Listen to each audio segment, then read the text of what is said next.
Bayangkan sebuah marina yang dulu dipenuhi ratusan yacht putih berkilau, di mana setiap kapal punya harga lebih mahal dari rumah mewah manapun di negara Anda. Sekarang bayangkan marina yang sama, tapi kali ini yang tersisa hanya deretan kapal kosong, tali tambat yang mulai berkarat, dan air yang tenang karena tidak ada satupun mesin yang menyala. Inilah yang sedang terjadi di salah satu titik paling glamor di Dubai, dan hampir tidak ada yang membicarakannya. Selama lebih dari 1 dekade, Dubai Marina dijual ke dunia sebagai bukti hidup dari kemewahan tanpa batas. Setiap foto yang keluar dari sana selalu menampilkan hal yang sama. Deretan gedung pencakar langit berkilau, restoran mewah di tepi air, dan yacht-yacht putih yang berjejer rapi seolah menunggu pemiliknya datang kapan saja. Tapi apa yang terjadi ketika kamera berhenti merekam? Apa yang terjadi ketika drone tidak lagi diarahkan ke sudut-sudut yang sudah diatur sedemikian rupa untuk terlihat sempurna? Beberapa bulan terakhir, sejumlah pelaut, kru kapal, dan pekerja marina mulai berbicara. Dan cerita yang mereka bagikan sangat berbeda dari gambar yang biasa kita lihat di media sosial. Mereka bilang, semakin banyak yacht yang ditinggalkan begitu saja oleh pemiliknya. Bukan dijual, bukan dipindahkan, ditinggalkan. Beberapa kapal bahkan tidak disentuh selama berbulan-bulan, dibiarkan mengambang tanpa perawatan, sampai lambungnya mulai ditumbuhi lumut, dan cat mengelupas karena panas ekstrim Teluk Persia. Kenapa seseorang bisa meninggalkan aset senilai jutaan dolar begitu saja? Untuk menjawab itu, kita harus mundur dulu dan memahami bagaimana ekonomi yacht di Dubai sebenarnya bekerja. Karena di balik kilau yang kita lihat, ada mesin finansial yang jauh lebih rapuh dari yang dibayangkan banyak orang. Selama bertahun-tahun, memiliki yacht di Dubai bukan sekadar soal gaya hidup. Ini adalah simbol status yang dipakai untuk menarik investor, membangun citra, dan menunjukkan kepada dunia bahwa uang mengalir tanpa henti ke kota ini. Bank-bank lokal bahkan mempermudah pembiayaan kapal mewah, mirip dengan cara mereka mempermudah pembiayaan properti bertahun-tahun sebelumnya. Semakin banyak yacht yang terlihat di marina, semakin kuat pesan yang ingin disampaikan Dubai kepada dunia. Kami tidak pernah kehabisan uang, tapi simbol status punya harga yang harus terus dibayar.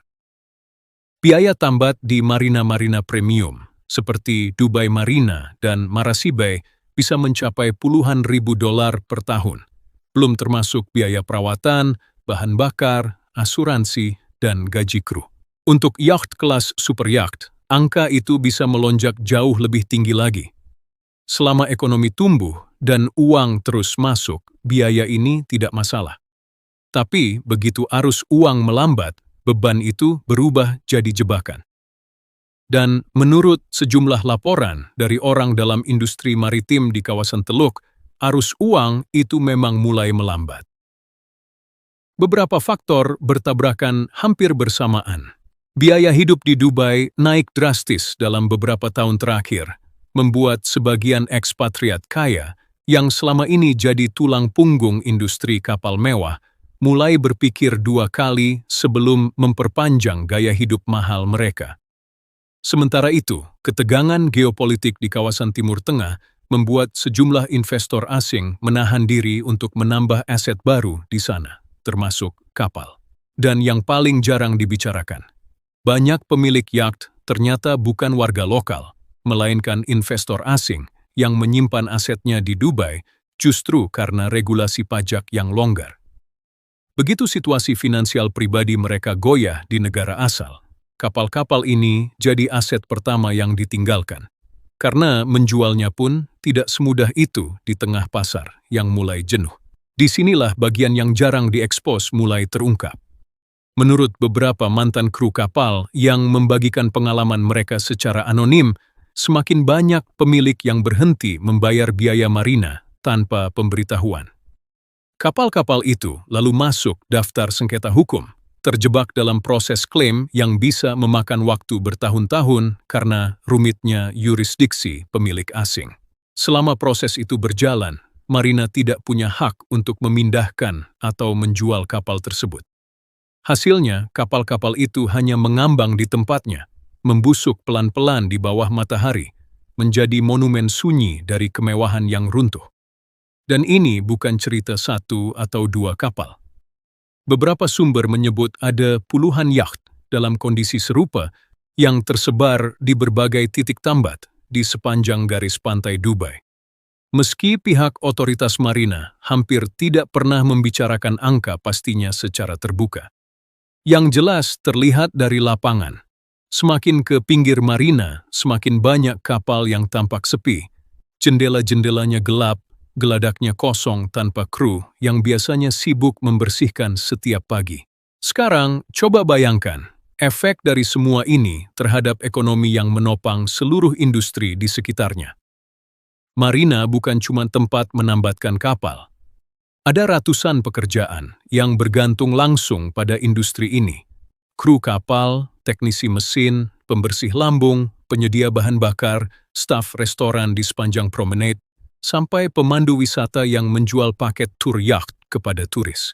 Ketika kapal-kapal berhenti berlayar dan hanya diam di tempatnya, seluruh rantai ekonomi ini ikut melambat.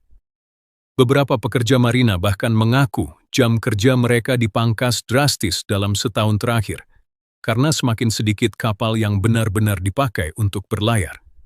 Ironisnya, dari kejauhan, semua ini nyaris tidak terlihat. Marina tetap difoto dari sudut yang sama, dengan pencahayaan yang sama, menampilkan barisan kapal yang tampak sibuk dan hidup. Tapi begitu Anda berjalan sedikit lebih jauh, melewati titik-titik yang biasa dipakai untuk foto, gambar itu mulai berubah. Ini membawa kita ke pertanyaan yang lebih besar. Kalau simbol kemewahan paling mencolok di Dubai, yacht raksasa yang jadi ikon di setiap konten promosi pariwisata, mulai menunjukkan retakan seperti ini, apa artinya untuk citra Dubai secara keseluruhan? Selama bertahun-tahun, dunia diberitahu bahwa Dubai adalah kota yang tidak pernah berhenti tumbuh. Setiap tahun ada gedung baru, pulau buatan baru, proyek ambisius baru yang diklaim akan mengubah wajah kota untuk selamanya. Tapi pola yang sama terus berulang.